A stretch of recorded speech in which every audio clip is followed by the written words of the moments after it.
I have got my C1 yarn, my hook, and I'm actually using a 3.75mm hook, although my pattern is written for a 4mm.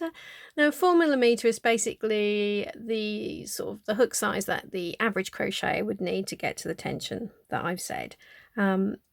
You will probably crochet slightly different to me, and we all have slightly different sort of tensions. So basically this will be whatever hook size you came up with when you did your gauge swatch, which gave you a sort of fabric that you were happy with. Okay, so there's my hook. I've got a pair of scissors because we're doing overlay mosaic crochet and we're going to be cutting the yarn at the end of every row, so you'll need your scissors handy. And I've also got some stitch markers. These are sort of optional, but they will help you with your counts. The most important thing with overlay or with any kind of mosaic crochet is to count, count, count. So keep counting, and then that will save you from a lot of sort of pulling it out if you sort of miscounted and your pattern goes wrong. Okay, so I've got some stitch markers there. So we're going to start with a chain. It is important to start with a chain if you're going to be doing my method for starting the envelope border. So what we've got is we're inserting a chain at each end of every row, which will be used, you're going to be working into that when you do your envelope border, the first round.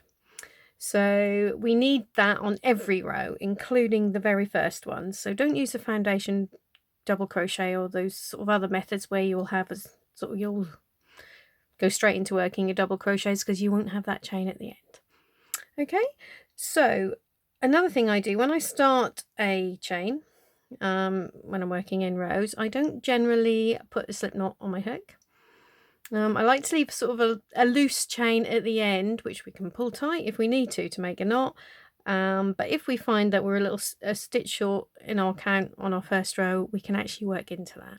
So all I do when I start is just twist the yarn around like so. It's up to you if you want to start with a slip knot, by all means do. And then pull that through. So we've now got a loose chain there. So if I pulled that tight, it would become a nice secure knot, but I'm going to leave it like that. Not going to count it, but that'll just be there as a little sort of reserve chain. Okay, so now if you are doing the standard size blanket, you are now going to need 150 chains. So it's a multiple of 48 stitches plus 5 to sort of even up the pattern and for your edge chains, and then there's another one on this sort of chain here, which is just a turning chain at the end. So that's how I got to 150. Okay, so don't make your chains too tight. If you find that you do chain really tightly, you might want to just go up a hook size when you're now making this chain, because we are going to need to work into all 3 loops of this chain by the time we've finished our blanket. Okay, so it's basically just carry on. So again, leave it not loose, but you don't want it too tight either. So a nice little chain like so.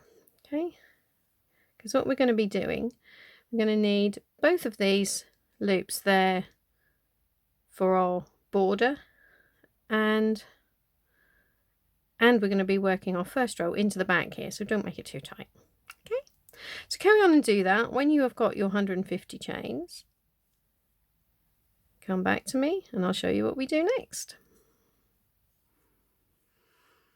Okay, for my sample, I'm actually going to be doing a slightly narrower blanket, just like a sort of a baby comforter size. So I'm only doing 2 repeats of the 48. So although the charts have got different repeats, they will always fit into to 48 stitches. So if you want to change the width, just make sure you either add or subtract multiples of 48 from the start and chain count I gave you. So I've actually, you would have, if you're doing the standard size, you should now have 150 chains. I've actually got 102. Okay, and there's my little marker there in the 50th chain, excluding that initial loose one. Okay, so what we're now going to do, oh, and you don't count the one that's actually on your hook. Okay, so what we're now going to do, as I said, we're working into the chains, but we're not going to be working into this bit of the chain as you usually would, because we're going to need both of these loops when you come to do your border. So what we're going to do we've got to skip this first chain here, so that is just like a turning chain effectively. Turn that over, and we are going to be working, you see there's this like extra bar or sort of a bump on the back of the chain, so all our stitches into the chain are going to be made into that bar. Okay, so we've got double crochet on the end, then we're going to be making a chain, and this is where I was saying we're going to be working into these chains when we start our border. So try not to pull this chain too tight, because if you do, you will struggle to get your hook in it when you do the border. Okay, so chain there, then we are going to miss this chain here, and we're now going to start in here with our little run, the sort of main pattern stitches, so just working into that back bump. Okay, like so. All right, so do that all the way along until you get to your last two chains. Well, that'll be three, it should be three including that one. So what you will have, once you finish, we're counting these edge chains in the stitch count. So you will have, if you're doing the standard width, you'll have 149 stitches at the end. So you'll have a double crochet and a chain. And then remember, we've got to leave space for a chain and a double crochet at the other end.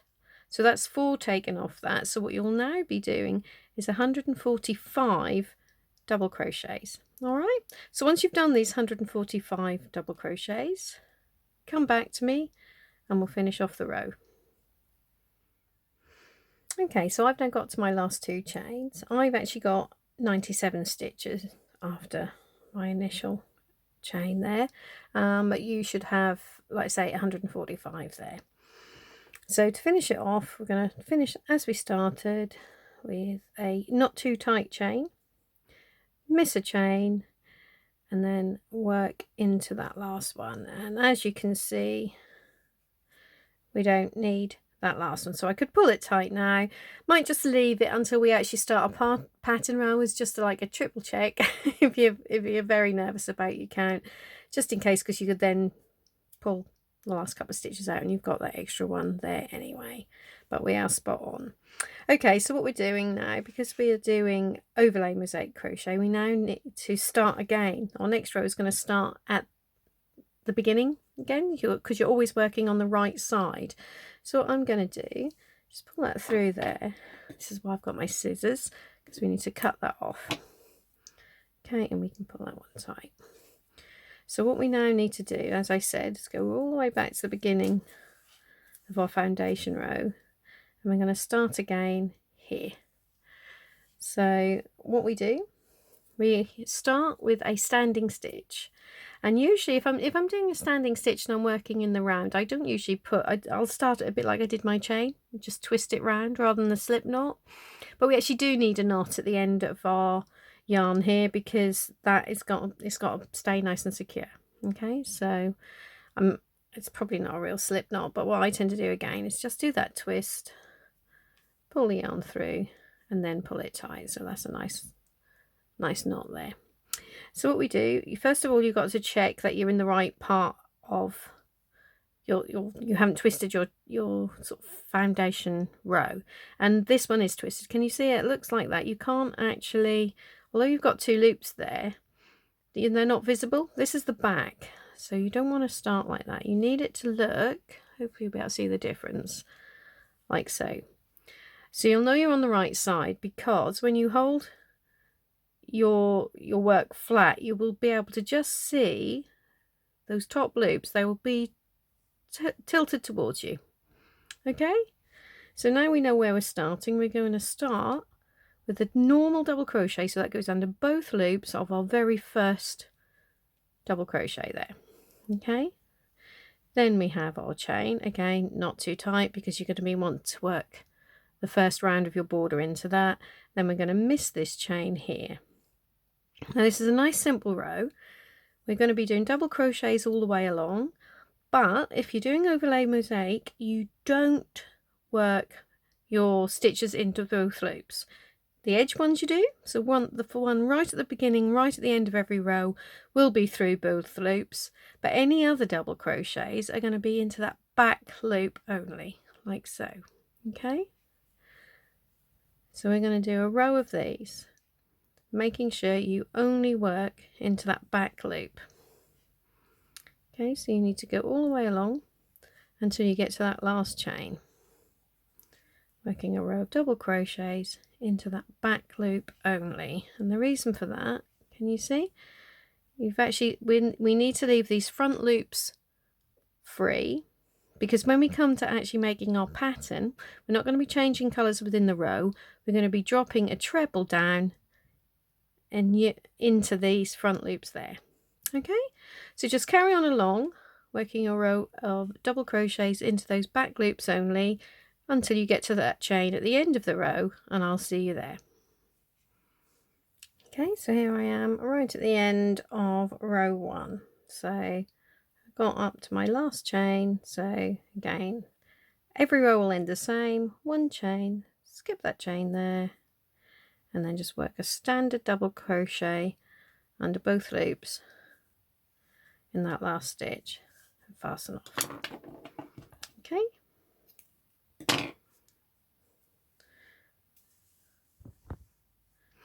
okay, so row 2, make sure you're back at the beginning of your row again. Okay, and then pick up your C2 colour, and again we're going to be starting it with our knot on the hook. Okay, and every row will start the same, so we're going to be starting with our double crochet under both loops in that first stitch, 1 chain, miss that chain. Okay, so now if you look at the pattern, we've got 1 back loop double crochet. Okay, now that's before our sort of a formal repeat starts, so that's just to basically even up the pattern, make it nice and symmetrical. Okay, so we've got our 1 back loop double crochet there, and now our repeat starts with 5 more. So 1, 2, 3, 4, 5. Okay, so now we're going to actually start making a pattern. Now what I've done, this is actually not a standard mosaic crochet stitch. If I was to just leave like a plain, we could just leave a plain space there, it kind of gives you like a little texture, like a little dent, it's set back. But what I wanted to do for this was I actually wanted to create something that looked a little bit like a sort of a pearl or maybe a small pebble on a beach. So what I'm going to do, we're still going to be working just into the back loop. We're going to be making a little sort of mini puff. So that is basically half treble, 3 together, okay, into this back loop. So yarn over, insert your hook, pull up a loop. Okay, so that's 1. Yarn over, insert in the same place, pull up a loop, 2, and then we do that again, 3. So we have got 1, 2, 3, 4, 5, 6, 7 loops on our hook. Okay, now yarn over and pull through all of those. So that is what I mean in this pattern when I say a puff. Okay, now some people when they make puffs will now do a chain to sort of seal that in. I'm not going to do that because then it will get confusing with the stitch count. So we're just going to leave it like that. It's going to get sealed in when we now make our next stitch there. Okay, so this is the first of our 3 back loop double crochets in the next bit. Okay, 1, 2, 3 double crochets. Now don't worry that this doesn't stand out too much.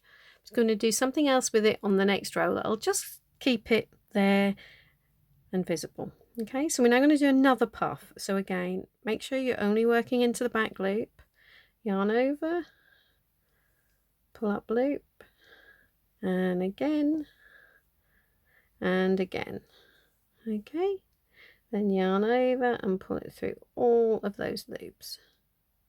Okay, so when we've done that, our repeat now ends with 6 more back loop double crochets. 1, 2, 3, 4, 5,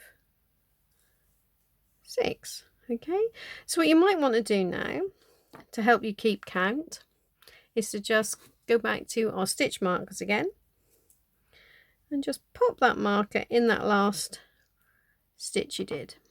Okay, it's optional, you don't have to, but it might just help you keep a track of where you are. Okay, so now we're going to start the repeat again with 5 back loop double crochets, 2, 3, 4, 5. So that then gives us 11 in a row. Okay, we can double check that if you want. 2, 4, 6, 8, 10, 11.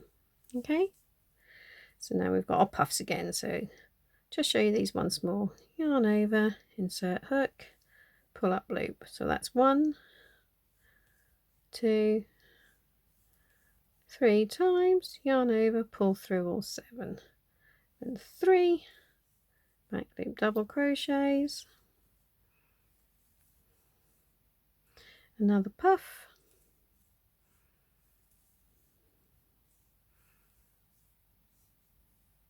and then we end the repeat with 6 back loop double crochets.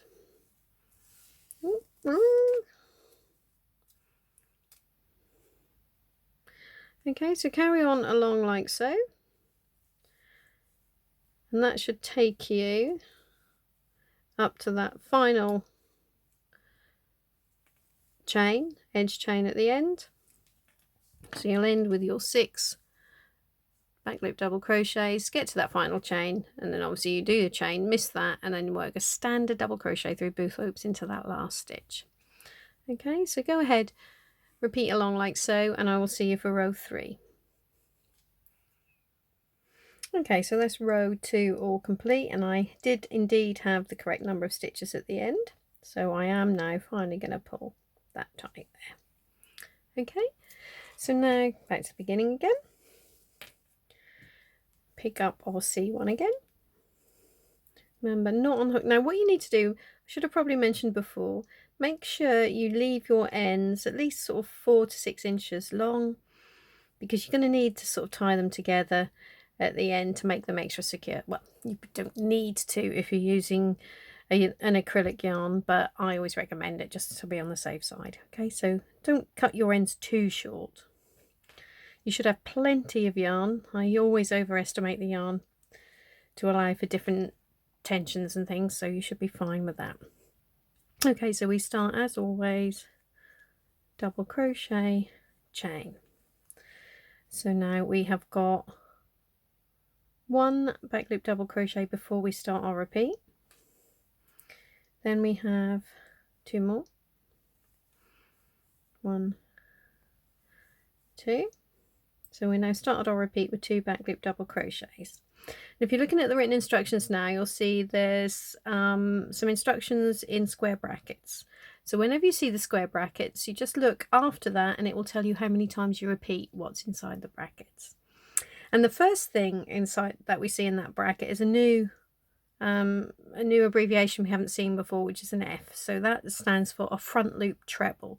So this is where, do you remember I told you about leaving these front loops, and that's what they're for. So we're going to be getting our treble, and instead of working it into this stitch here, we're going to drop down an extra row into that front loop, okay, and work it in there.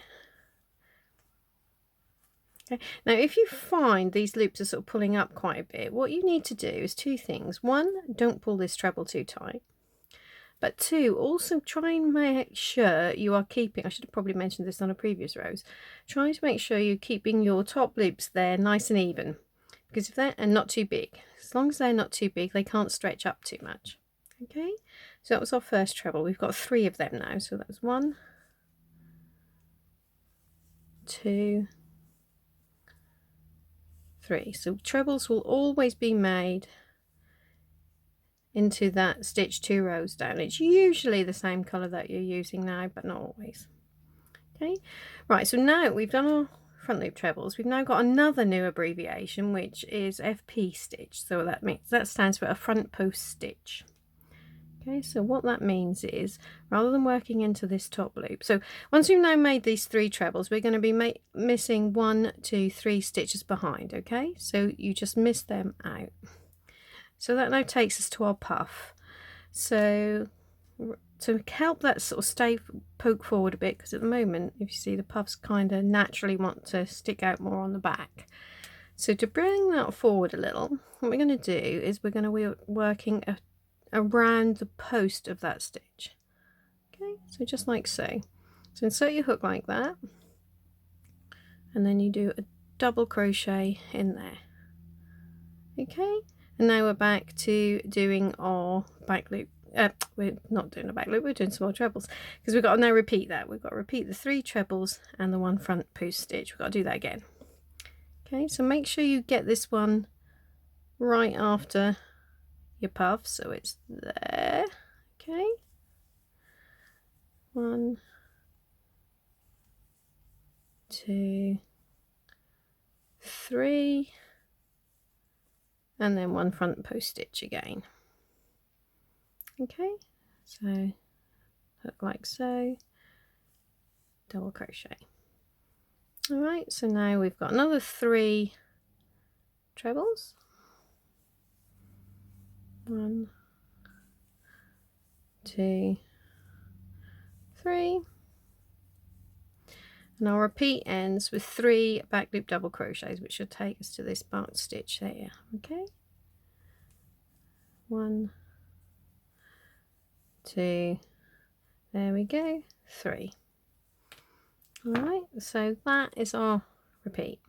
So can you see the difference? If you just work into the back loops, it's a little bit, tilt it a little, you might be able to see it's sort of lays flatter, whereas by just putting these little puffs in those stitches, it's just made them a little bit more obvious, and I think they look a bit like pearls. I know you don't get many pearls on your standard beach, but okay, so we're just going to carry on, start that again.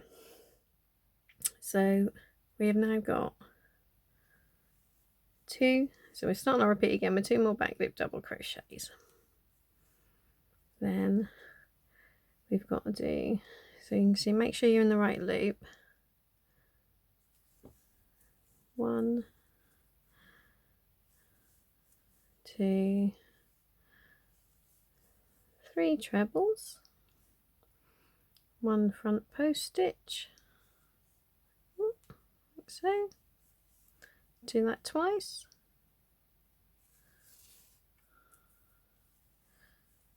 1, 2, 3, 1 front post stitch, and 3 trebles, 2, 3, and we're going to end our repeat with 3 back loop double crochets. 1, 2, 3.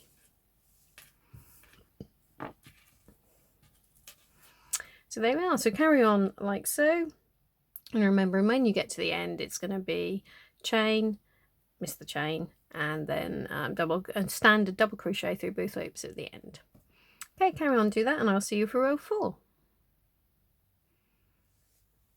Right, so I've just now got started on row 4 with my double crochet, chain, and then there's the back loop double crochet before we actually start our repeat. So I've done all that already. Okay, so our repeat on this one starts with 2 front loop trebles, 2 trebles in the front loop, 2 rows down. Okay, then we've got 11 back loop double crochets, which means we're working over all of this. 2, okay, all of those.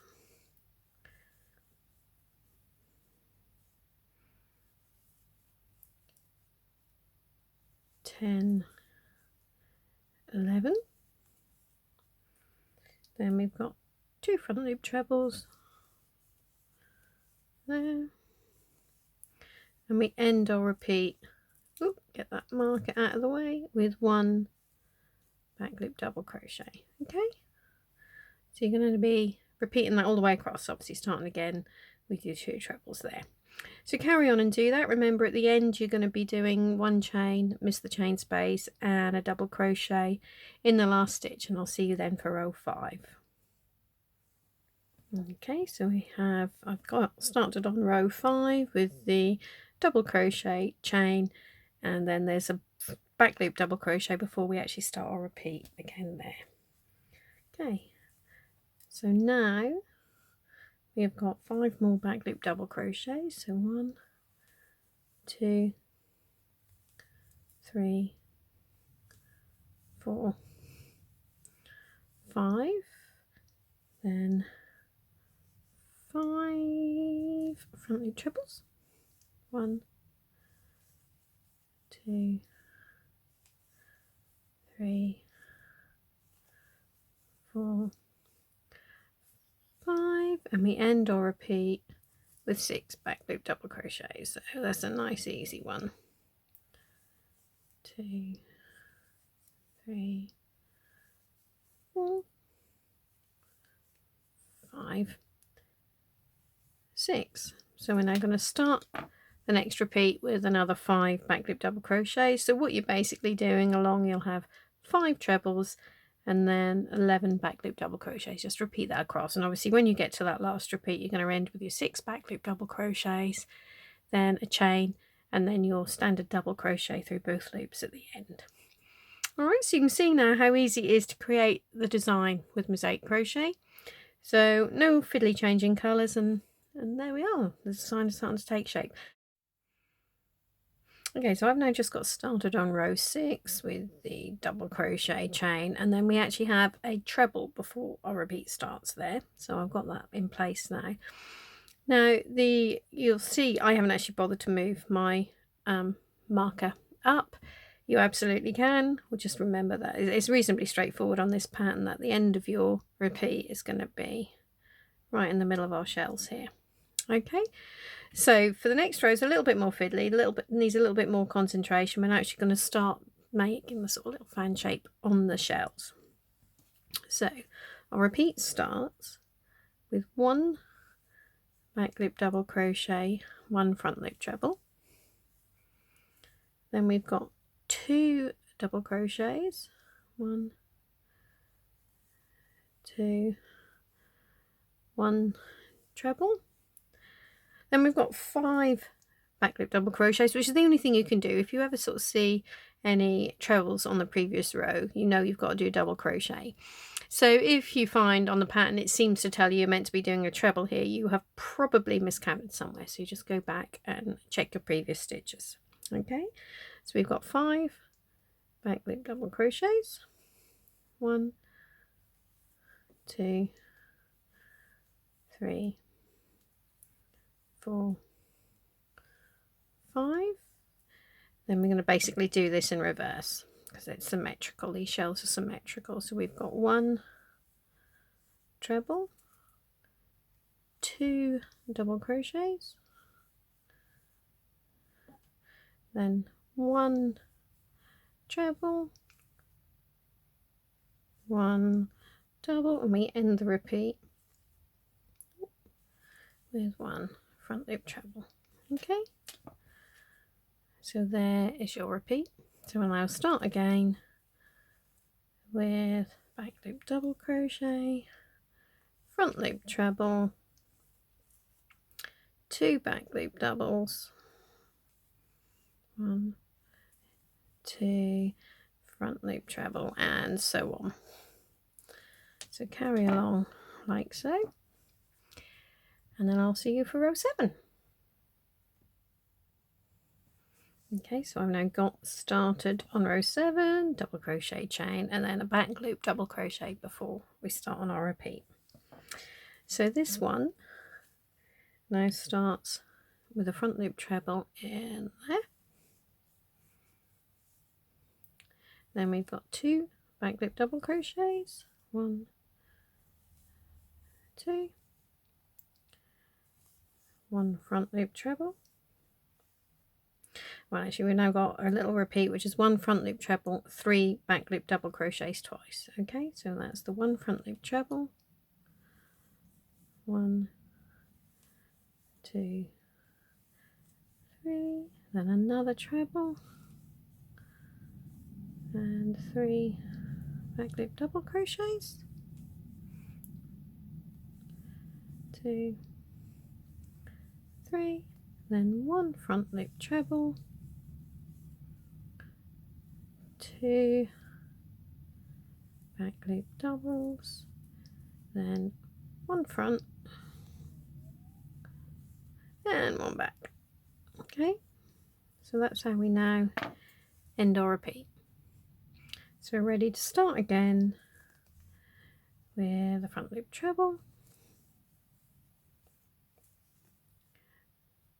2 back loop doubles, then we've got a front loop treble and 3 back loop double crochets twice, 1, 2, 3, so that's once, and then treble,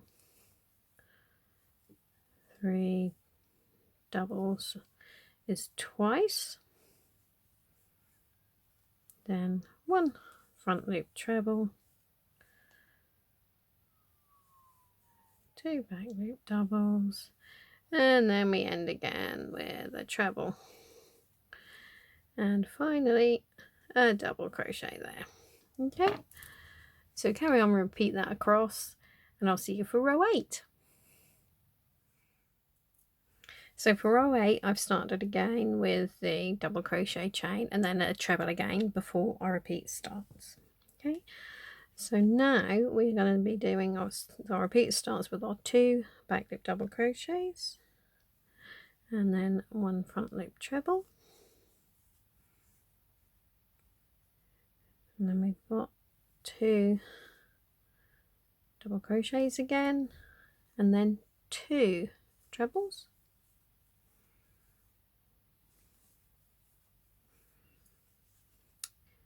1 back loop double crochet, 2 trebles, then we've got 2 back loop double crochets and 1 front loop treble we're going to do twice.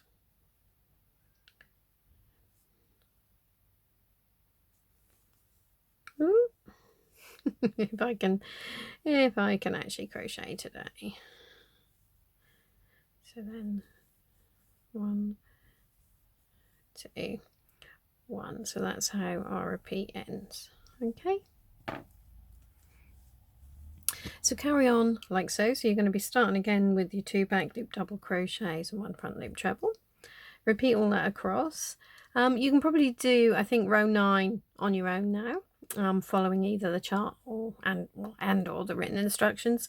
And if you want to know what it's supposed to look like after row 9, there is actually a photo included within the written instructions, so do have a little look at that, and I'll see you for row 10. Okay, so here we are after row 9, and I've just done those first little stitches of row 10 before the main repeat starts. So I'm going to start the repeat with another front loop treble there. Then we've got 1 back loop double crochet and 2 front loop trebles.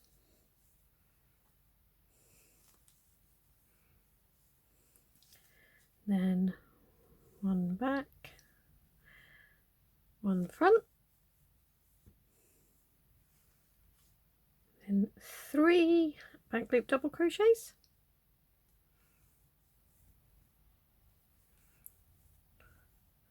1 front loop treble, 1 back, 2 front,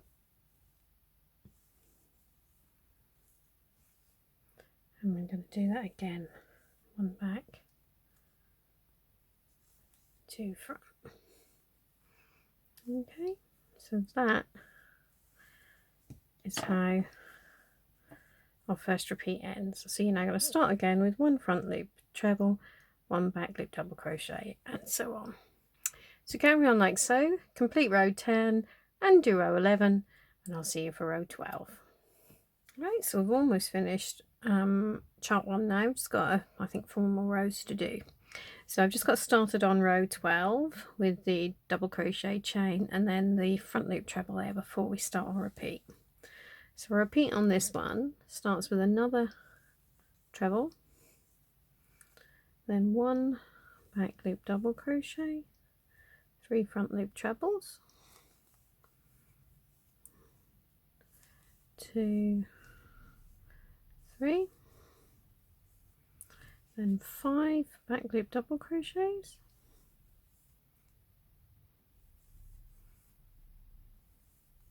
3, 4, 5, 3 trebles,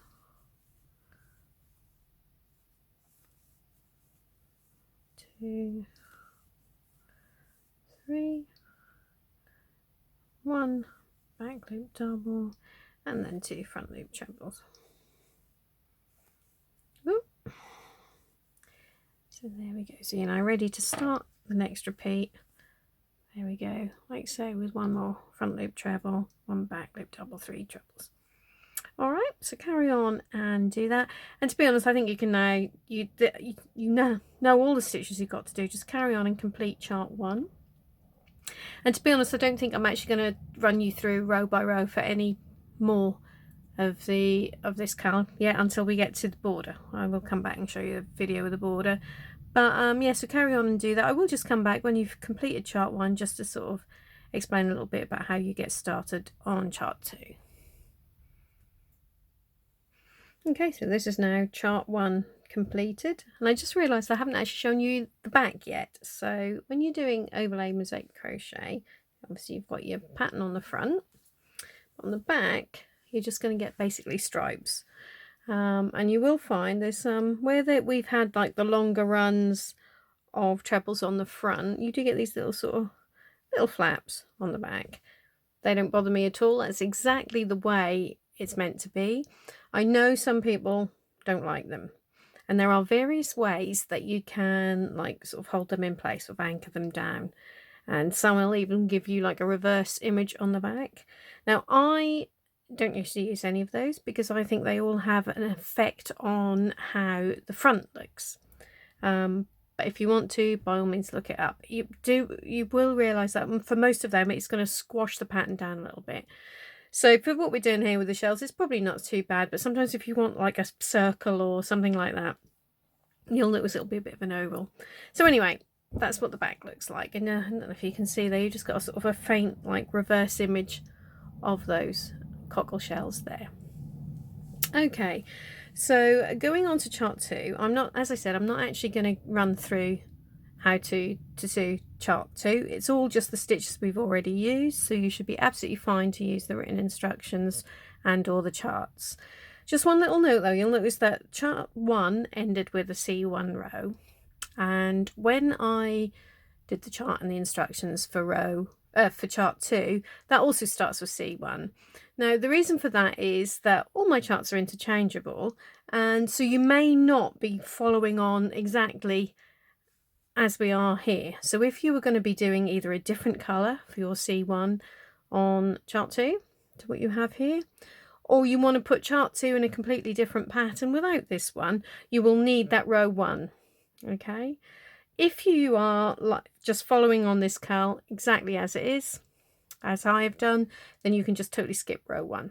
All right, so you'll start with your C3 or C2 colour for row 2, if that makes sense. All right, one other little comment about chart 2, the whelk shells, so those sort of little spirally shells, you'll notice that I've actually given separate written instructions for left-handers, and you'll be thinking, well, why can't we just switch the shells the other way around, and the left hand, like I do with a lot of the time, and what I will be doing in one of the later charts is just, I'll give you a separate chart and then the image will be reversed. I haven't done that for the whelks simply because I did notice that all my whelk shells spiraled in exactly the same direction. So I think there are very few sort of rare examples where they will go the other way. So anyway, that's why left-handers have got separate set of written instructions. Okay, because it's not symmetrical, but they tend to, so that left-handers or right-handers can have them all looking exactly the same. If you want to switch them around, entirely up to you. So anyway, hopefully that makes sense, and I hope you enjoy the rest of the cowl, and I look forward to seeing you in a few weeks' time to do the border.